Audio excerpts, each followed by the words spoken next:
Hello everybody, welcome back to my channel. My name is Queenie for those who don't know me, and after a lot of bullying, I'm joking. After a lot of requests, I've come with the recap for Love is Blind France episodes 1 to 4. I don't know how people bulk Love is Blind. I think it's actually very hard. So if I'm missing a lot of details, I did the best I could, especially with the language barrier. So before I get into it, please make sure to like this video, subscribe and hit the bell, and leave a comment down below so that everybody knows that we're on the same page. I'm going to try to get these out on Fridays. So the next Friday, there should be another bulk review. And then the Friday next, the season basically should be done. Okay, so I got a few things to say about France. Boy, are the people beautiful. Wow. Even the hosts. I had to look at myself like, girl, you got a man who's fine too. Like, relax. But wow, Miss Mamas, you did well, okay? I liked and I didn't like that we got to see so many storylines. I know a lot of people complain that, this couple got together and we didn't get to see that. And this couple, I hope that after watching Love is Blind France, you see why it's not necessary to follow 6 official couples. 6. I was so overstimulated. We're jumping from this storyline to that storyline and then these people don't even make it past the first day of being together. And then these people, it was just too much. I like that we got to see it so that we get an understanding that we don't need to see everything. We surely don't. But jumping into the pods, the first person who we see making a connection is Chloe. Now, she is being very cryptic about her heritage. She obviously is trying to do the whole Love is Blind experience in like the truest sense. Like, oh, you're not even going to know where I potentially come from. Okay, girl. So she and Alexander connect on their ties to Guadeloupe, their love for travel, and their love for the outdoors. They're both very unlucky in love, and so they're looking for somebody who's ready to be married, who's emotionally available, and is open-minded. So these two walk away from their date being very excited to see each other again. If I'm not mistaken, I think they were locked in pretty quickly. I don't think that they were talking to anybody else, right? The next date they had, things got a little bit deeper. They spoke about the cheating that they've both experienced. I think she said she was in a long-term relationship and the guy was cheating the entire time. And then for him, he had a high school sweetheart who cheated on him with a friend. So they both understand those feelings of betrayal and they don't want to have to experience that again. He is like, I know that I want to marry this girl. I'm coming in ready with a speech. But before he could, Miss Chloe decides to serenade him. Some people want it all, feeling to you, baby. Wow. Girl, you better than me, okay? I have sang at stadiums, auditoriums, but you will not catch me singing on national TV. Like, I just, nope. No. I don't know. Something about that is a little bit too vulnerable for me, but she did it because she loves this man and he loves her back. He wrote this very emotional speech. It was really, really nice. So obviously when he proposed, she said yes. Tatiana is next, and she's also trying to be elusive, but she's very confident, very forthright with the information that she has been married before. She does have a son. She's in her late 30s, so, she's coming in with some stuff that some people will probably have to deal with. It was interesting watching her story because I think, like, on the surface, I do empathize with what she's going through. Like, it's not... Well, I don't know if it is her fault, but I'm just going to say it's not her fault that she's now at this age trying to look for love again, having gone through what she's gone through. And a lot of people are going to like hold it against her in a kind of way. On a deeper level, I'm not feeling Tatiana for other reasons. We'll get to that later. She's connecting with Thomas. He's also a dad. Well, he is a dad because she's not a dad. He's also a parent and he's in his late 30s. They both connect on the fact that they grew up in the same area, they live in the same area, and they're looking for love later in life. Now, my initial query was whether or not she would be attracted to him. I'm going to be so honest. Especially seeing how she reacts later, I don't think it was going to be there for her with him. And she also was acknowledging in their conversations that she's better off than he is. Like, he lives a simple life, he's not doing too much. She is, very successful in her career and she has no problem making that known. So I was thinking pay disparity might be a thing in their relationship if they get together, and also attraction might be a thing if they got together. Next, we meet Charles, and I'll be so honest. Charles to me gave hobosexual. I liked him later on in the season, but at the beginning I was like, This man said he lost was it just his mom or was it both his parents? Yeah, his mom passed at a young age. And so he ended up in a 10-year relationship where he was trying to fill the void of, his mother not being around. So it sounded to me like you got with this girl because you needed a place to stay. Little bit concerning, but okay. He connects with Julie. She seemed very apprehensive at the beginning. She did let her walls down the more he talked about his upbringing and the fact that he's estranged from his dad and his half sister. She too has a similar family structure where her parents separated when she was young and she doesn't really have the best relationship with her mom. They both admit that they're these like two broken birds who are just looking for somebody to kind of heal them. It's great if you experience healing in a relationship, but don't go into it looking to be healed. You know what I'm saying? She later opens up about the fact that she was in a long-term abusive relationship, which is all the more reason to maybe want to unpack your relationship trauma or your family trauma before, starting a relationship with somebody who you're supposed to marry in a matter of weeks. She said that she wants to build a family because she basically wants to right the wrongs of her life, right? She wants to create something that she didn't get to experience herself. In that abusive relationship, she came out of it experiencing men who would only see her for sex and not as somebody to commit to. So I was a little bit confused on why she and Charlie were very open about sex very quickly. Not to say you shouldn't be. I mean, if you are exploring marriage, you should talk about sexual compatibility or your sexual desires and see if the person is in alignment or is at least open to the things that you're open to. But it felt like it didn't make sense considering the fact that she had a problem with things only being sexual with people and then was just so quick with it with Charles. Charles? Charles is also connecting with Sarah. Sarah loves to use a British accent. And so at first I was like, oh my gosh, a woman after my own heart. I love an accent too. And then she starts with her banter and it sounds like negging at first, and he was giving it back to her like he likes to tease, she likes to tease, and I was like, okay, I mean, if it works for them, it works for them, right? I thought it was a cutesy little thing. Boy, was I mistaken. So when it comes to the topic of sex and stuff, she is, nope, I don't want to talk about that. She's uncomfortable talking about how uncomfortable it is to talk about. Like, that's how bad it is. She says she comes from a family that's really concerned about optics and stuff like that. And so you wouldn't want all your business to be out there on national television. Okay, cool. I do understand that. She says that she's very eager for marriage. To me, it seems like she puts marriage and a wedding, more specifically, on a pedestal rather than looking for a person who you're actually compatible with. But that could be just me. She says she wants somebody who is okay with being with a strong woman.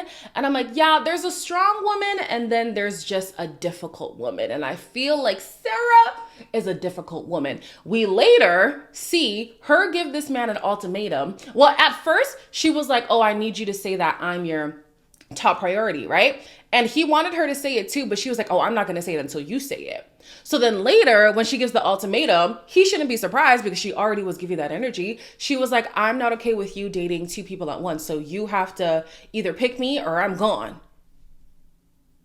The problem with that is, number one, if you have to give anybody an ultimatum, baby, there's a bigger issue. But number two, she hasn't been nearly as open as Julie has. So he's like, well, I do like you, but he didn't say this, but Julie is giving me more of what I'm looking for in terms of, availability, openness, vulnerability. You're not really giving me that. But for the moment, he was considering accepting her ultimatum because she was promising this great life that they would have together. And I'm thinking, you better go off what you see, not what you hear. This girl has shown you that she's being very secretive and elusive, and that's not something to put your trust in.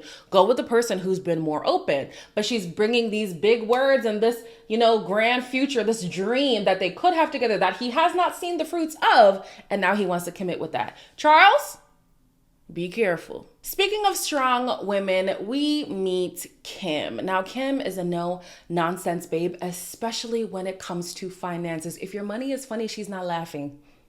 She surely is not laughing. So who sparks her interest first is Clement. He is, a business mogul, it seems. He's very successful financially. As they're talking, she's letting her walls down very quickly with him. And it's to be noted that only after he started talking about all the money that he makes and how great his businesses are doing, did she become very free with him. She was very stern with a lot of the guys until, money was a conversation. And she said, okay. She even took the conversation in a sexual route. And I said, oh, I really did not expect that from Kim, but hey, money talks. All right, money talks.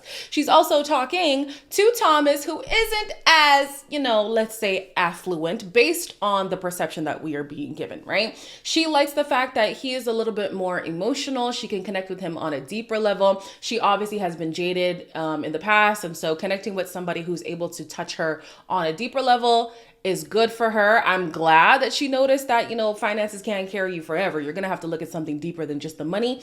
But they are connecting on something that I don't think that they properly fleshed out. They talk about real estate, and she got so excited the fact that he was also interested in real estate, but he would be interested in real estate more of like on the construction side, like that stuff, not the money and all these fleets of houses and flipping and selling and all. Like that was my perception. Like he would be doing grunt work stuff and she's doing the high life, look at all these billion dollar houses that I'm here to sell. Yeah, that was a disconnect for me, but she doesn't notice it at this point. Kim was able to open up even more to Thomas after hearing that he had a rough upbringing.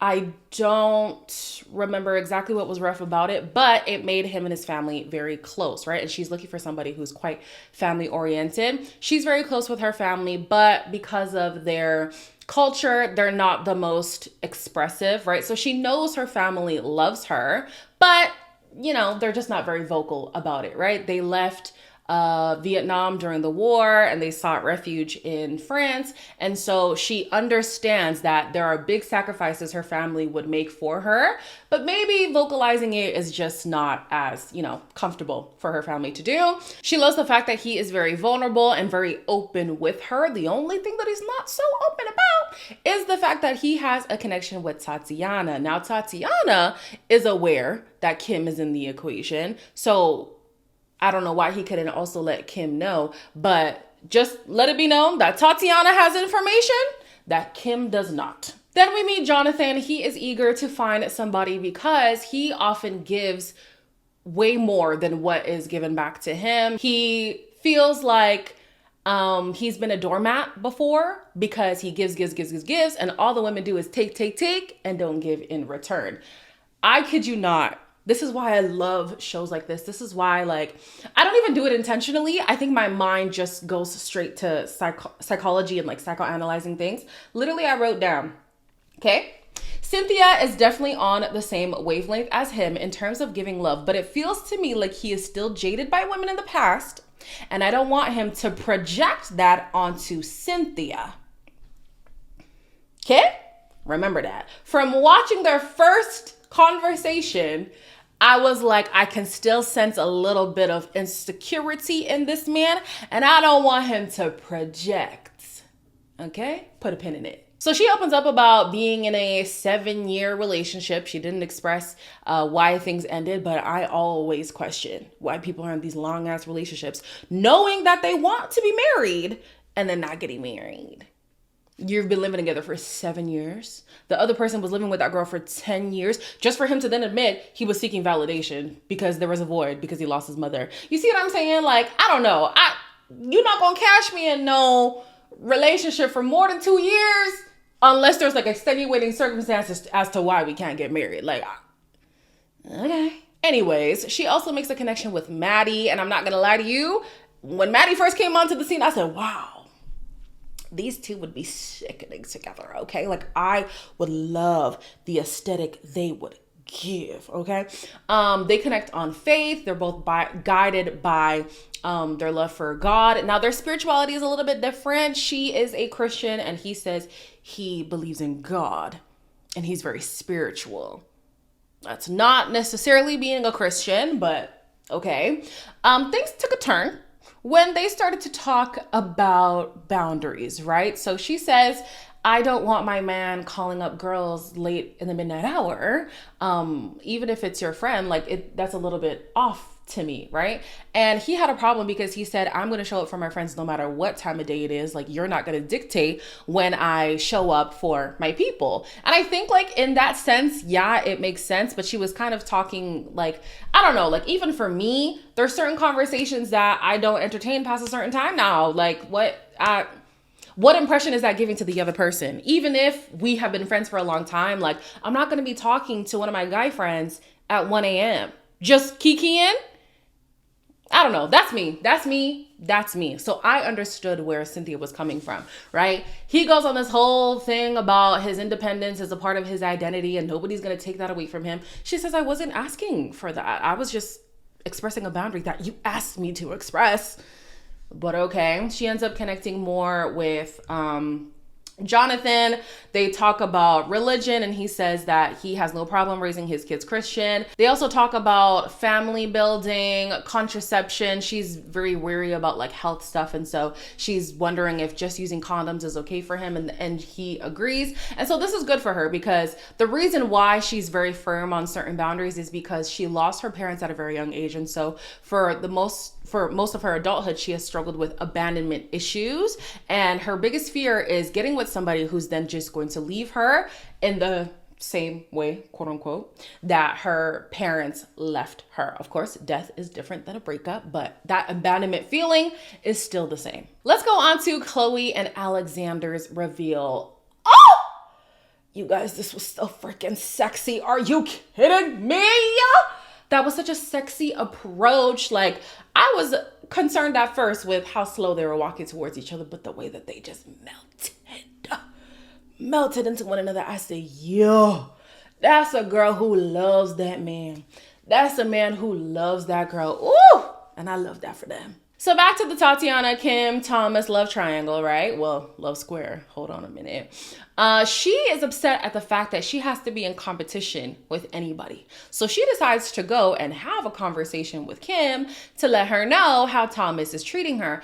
I mean, Thomas did make a statement like, well, will you fight for me or whatever? I think she said something about fighting, and then he said in return, well, are you going to fight for me, right? So it was a response to something that she had said, but she didn't perceive it well at all, right? And so she's annoyed at him, and she goes and she tells Kim, and I just felt like she had a lot of energy that was just off to me, especially when we figure out that she had other connections anyways. So yeah, this is where I start to look at Tatiana a little bit weird, right?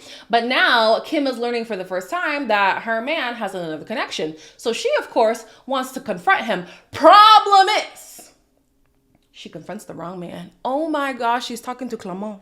She's talking to Clement. And Clement is there like, I said that? Yeah. Wait, are you sure? I said, who do you think you're talking to? And she's like, this is Thomas. No, girl, no. So anyways, he was trying to get a little bit of information to see like where he stands. And it was obvious that he was, lower on her rankings than Thomas was. So they basically are like, this is done. Yeah, we agree that this is done. She then has a conversation with Thomas, who gives her clarity on what he meant by the whole fight for you thing. Realistically, Kim is his number one, and so he had no problem letting Tatiana go. They end up having a conversation. They go their separate ways. After this very emotional conversation about not being a failure, even though you are a single parent, this is coming from Tatiana. And I was thinking, this girl has a lot of big emotions. Truly, the cast in general, they're sensitive over there in France, which I didn't expect, because you hear about French people being so like standoffish, but very emotional, very, yeah. So you guys let me know. I could be tripping, but Tatiana to me was giving OTT. We then meet Yannick, and I'm thinking, oh my, yet another person? Yet another person. My Lord, and there's still more people to meet. So Yannick, he's initially bored by all the women. I don't know what he was looking for. Actually, no, I do know what he was looking for. He keeps saying, I just wanted somebody to give me that energy, to give me that, to give me. Here's the thing about like the spark and all that stuff. A lot of the times it's something that you have to work on. That big, fiery feeling at the beginning is often fleeting, not always, but often fleeting. So if that's what you're looking for and you hope that that's what is going to sustain your relationship, you're going to be sadly mistaken. Also, I will want to point out that I do have a bias against Yannick. That dangly cross earring, baby. If you know me, you know my ears perk up when I see that dangly cross earring, but okay. He's talking to Cindy, and Cindy gets emotional talking about mental health, like the importance of mental health, and also how important it is for her to build a family. She is, I think, like 36, so she's approaching 40 real soon, and so motherhood might not be in the cards for her in the traditional sense, and that gets her really emotional. So she is confiding in Tatiana. Tatiana is her friend. Problem is, Tatiana is also talking to Yannick, and I'm thinking, hold up, Tatiana, you got options. So why you over here giving this big speech to Mr. Thomas if you got options yourself? But okay. These two bond on being African. I think she's half Ivorian and he is from a place I don't remember. I did not write it down, but they're connecting on, oh yeah, we're Black. Oh yeah, African heritage. Oh, I'll teach you this and I'll teach you that. Remember that. I wrote it down not realizing how big of a thing it was going to be. And we will see that later. I also did see a TikTok that kind of brought a little bit of perspective to me on maybe why this is such a big thing. Apparently in France, like Black love is not very popular at all. Like the Black people are often in interracial relationships. I'm going off the TikTok. I ain't never been to France. I don't know. Okay, I don't know. But seeing that he was a Black man and he likely, based on stereotypes, would have been attracted to somebody who wasn't Black. She made it a point to say, oh no, but I'm half Italian though. I'm mixed race. That's the theory that the girl says. She thinks that she was flexing the fact that she was biracial so that she would be picked. Because if she was full Black, maybe she wouldn't have been picked. I don't know. So then we see Miss Tatiana talking to another man. Yet another man. This man's name is Galien. Girl, you made this big hullabaloo over Thomas when you had two other connections. Be so for real. Tatiana's weird, man. Sorry, she's not weird. She gives me weird vibes. Either way, Thomas and Kim get engaged, right? It was very emotional, whatever. At the reveal, I think she was trying to make the best of the situation. It didn't look to me like she was attracted to him, okay? You don't find him attractive and it's okay. It's all right. She had this image of like, we're going to be the Beckhams. And every time you have an image in your head, you're setting yourself up for failure. It also doesn't help the fact that he is like quite insecure about his appearance. She wanted somebody confident and he's not giving confidence. So we'll see if they're able to work past this attraction issue. Y'all, yesterday, I was watching episode 3, right? And we learned that Cynthia is a tall babe. She's 6 feet tall. Ain't nothing wrong with that. I'm 5'10". I'm only 2 inches shy of being her height, right? So she says, there's one physical thing for me, but I don't want to say anything because it's probably going to paint a bad picture of me, right? And so Jonathan is like, okay, sure, whatever. I don't care what you look like. Like, I love you. I still want to marry you. It is what it is. So he proposes. She says yes. At the Actually, even before the reveal, she was telling the girls that she's concerned that she might be taller than the guy, right? And they're like, if a man tells you not to wear your heels, then he's not the man for you. And at first I was thinking, is it really that deep? Like, you ain't got to wear the heels all the time, but okay, cool. Like, if he has an issue with the heels, then it's probably going to be a bigger issue than just heels, which we find out later, right? She decides to wear the heels anyways. When she comes through that double door, this man is horrified.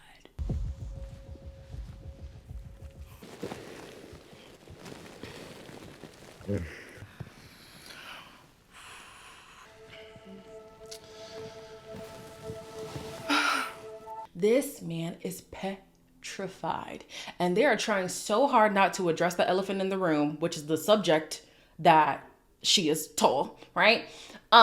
He's like, oh yeah, no, you're so gorgeous, which she is. You're so stunning. This is great. This is, and she's like, oh, I thought that maybe they're talking about it, but they're not talking about this very obvious topic here. But he gets on his knees.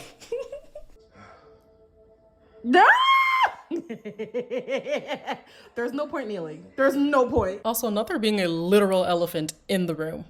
He gets on his knees and he proposes. And I said, sir, you did not have to get on your knees. Like, that was so unnecessary. No, it was necessary, but anyways, he's stressed. Let it be known that he is stressed. I literally wrote down, I want to hear them talk about it because they are clearly trying not to address it, and it's going to be a big deal. I think it's absolutely going to be a big deal. There are some people out there who don't care if their woman is tall. I have been interested in guys who are shorter than me before. Like, it's whatever, right? But the way he was looking at her, it's going to be an issue. So Gallienne was removed from the show because he had contact with the outside world. And at first we didn't know what the situation was. But we do learn by way of, I think it was Thomas, that he was hooking up with a girl in the holding hotels. Which obviously you're not supposed to have contact with anybody, let alone be sleeping with somebody when you're working towards getting married. So yeah, that was weird. We do get some final words from him, but whatever. Bye. On to the next. In this conversation, she's very appreciative of the fact that he came to tell her what was going on, right? She goes back to the pause and she's flexing the fact that she has information that the other women don't have. She's like, oh yeah, I was told, oh, Thomas is so sweet for telling me. He's just such a great guy. He's so nice to want to let me know what's going on. And so the women are like, okay, well, what's going on? Oh, you'll just have to find out. Like, you wouldn't even be able to guess what's happening. Oh, was you cool? Like, Tatiana, are you okay? Anyways, she does this weird thing again when she's talking to Yannick and she gets so emotional because she's always picked last and life is just so hard for her and she wants somebody who loves her. That's all she's looking for in life. Like, why don't people love her? Why don't people? Oh my gosh. Like, Yannick is a little bit put off because he feels like maybe communication is not the same for the both of them. He is leaning more towards her because she does give him more of that umph. The problem with his other connection is Cindy, is that although they do connect, he doesn't have like a yearning for her. So ultimately he does decide to pick Tatiana. Tatiana's out here like, oh yeah, dating is hard for me because I'm 39, because I'm divorced, because I'm a mother. Tatiana, I'm here to tell you that it is something deeper. It is absolutely something deeper. They introduce yet another couple. I can't. This is actually too much. They introduce Van Mee and Sabrina.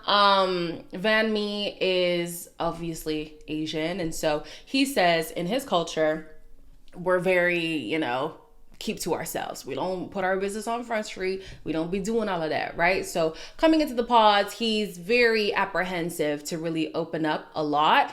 Sabrina, on the other hand, she does admit that she is possessive. She has trust issues and she will go through your phone. So that's an interesting dynamic. Somebody who's like very intrusive and somebody who doesn't want to be intruded on. She also likes a guy named Julian. Julian needs a lot of reassurance. So he struggled with seeking validation from his dad at a young age. And so now in relationships, he's always looking for, those words of affirmation. And he's aware that he is still struggling with that. Sabrina has a similar issue because she's so possessive and insecure about relationships. She needs to constantly be reassured. And so her and Julian don't really connect too much. She continues her connection with Van Mee.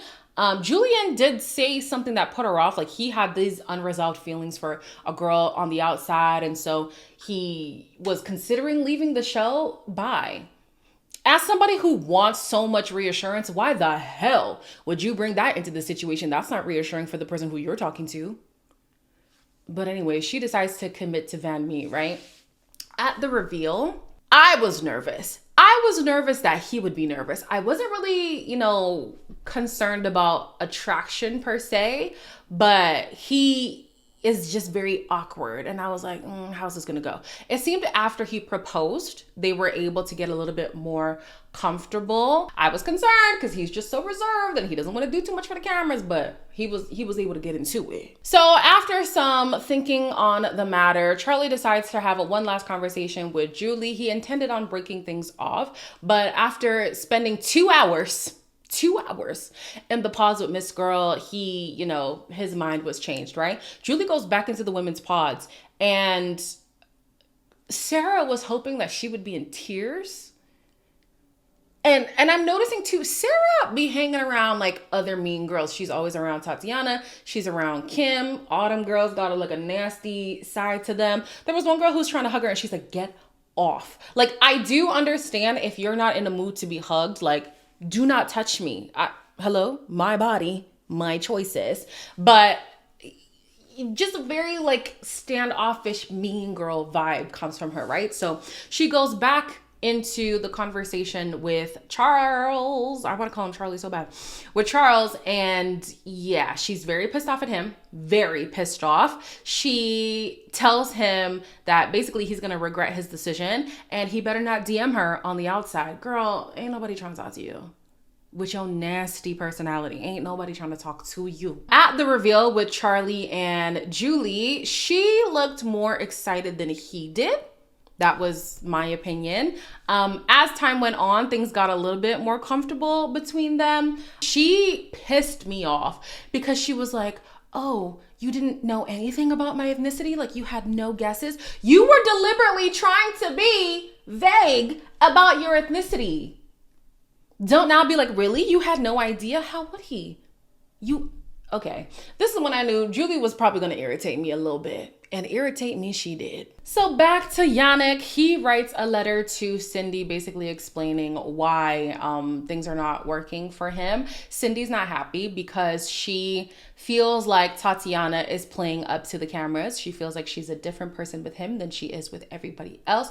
She's upset with him. She's upset with Tatiana. And then she and Tatiana talk, and basically she got to the resolve that Tatiana's not the problem. Yannick is the problem. She feels like Yannick should have explained why things aren't working between them. But baby girl, ain't that what the letter is for?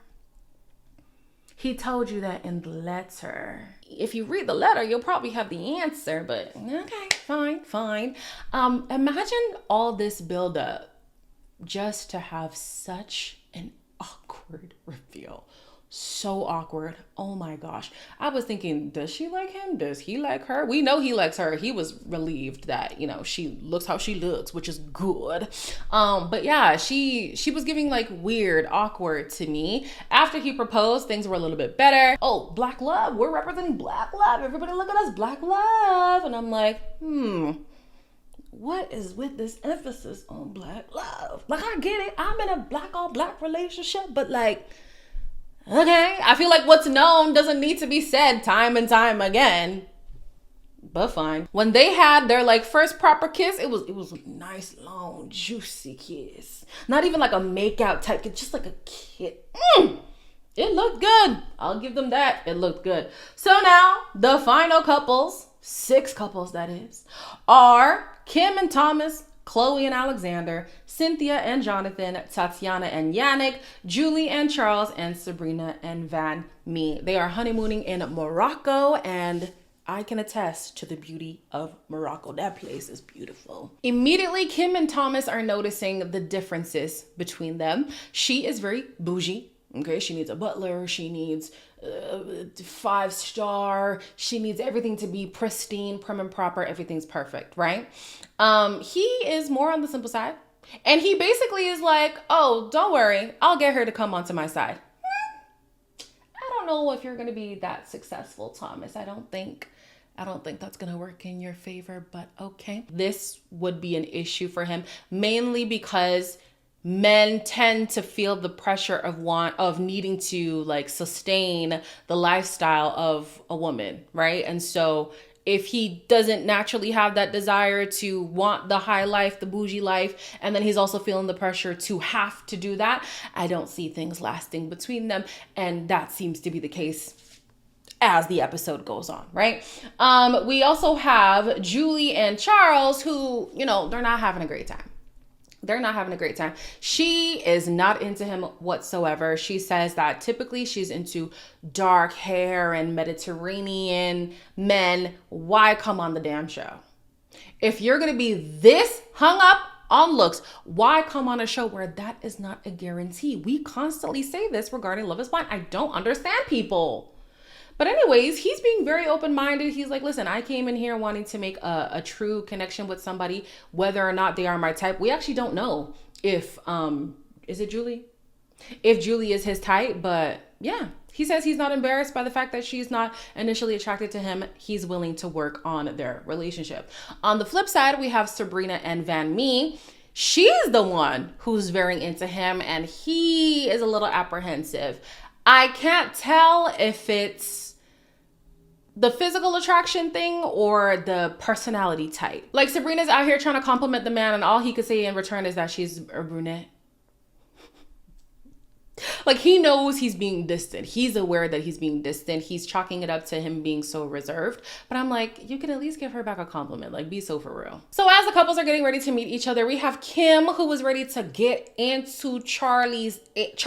Oh my gosh. I started calling him Charlie by the end of these notes. She's ready to get into that ass because she doesn't like the fact that he let her precious friend Sarah down. Girl, get over it. Focus on your relationship. How about that? You don't even know how Miss Girl was acting in the pods. Like, let's not do that, but whatever. We also see Cynthia and Jonathan address the height, okay? So at first he's like going along to get along. Oh no, it's okay. Oh no, I don't have a problem. Oh yeah, wear your heels. Oh no, it's fine.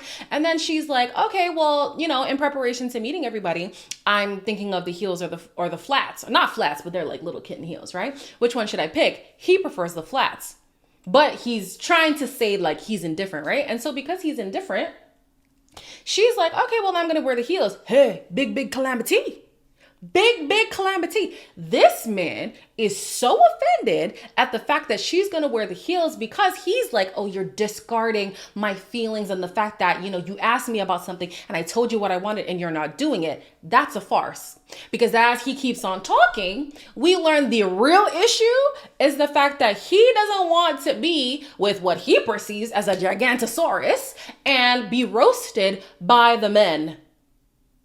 Get a grip, sir. Like, the projection is real. You're not going to start a fight with this girl for what you think the men are going to say to you. You think you're going to be clowned by these men. And so you want to then, in a way, humble your woman so that you don't get roasted. Potentially. You don't even know for real if you're going to get roasted. Nah, you got to go. You got to go. I feel like I could have understood what he was saying if it was a different situation, if it wasn't over heels, right? If, you're asking me for my input and then you completely discard it, that is going to make me feel away. But you feel discarded because you feel like you're going to be made a joke of because the person who you're supposed to love just happens to be taller than you. And she's not ashamed of it either. Nah, they decide to go home. Thank God. At the couple's mixer, Thomas goes over to Tatiana and he's like, hey, I just wanted to clear the air with you. I wanted to let you know that I support your relationship fully. I love the fact that you're a mom and you understand where I'm coming from as a parent. I'm wishing you all the best. And she reciprocates that. I feel like she's going to find a way to make that a thing later on, but we'll see. Initially, when Charlie walked onto the scene, we have the women who were so ready to sink their teeth into him. Kim and, I forget that other lady's name. I feel like it was Sabrina. Yeah. So let me just say Sabrina for now. Kim and Sabrina were just doing the absolute most. Kim literally says that he's a troll. She says this in her little confessional thing, but to his face, she calls him an elf. And I'm like, oh, you're nasty. You're actually so nasty. She calls over Julie and she kind of wanted Julie to be mad on Sarah's behalf. And Julie was like, you're not going to infiltrate my relationship, okay? If Sarah wants to say something, let Sarah say it. Don't speak on Sarah's behalf. Also, don't expect me to feel the way that you feel. I fell in love with this man. I know who I want to marry. You mind your business. Ooh, love that for her. Loved that for her. This connected them.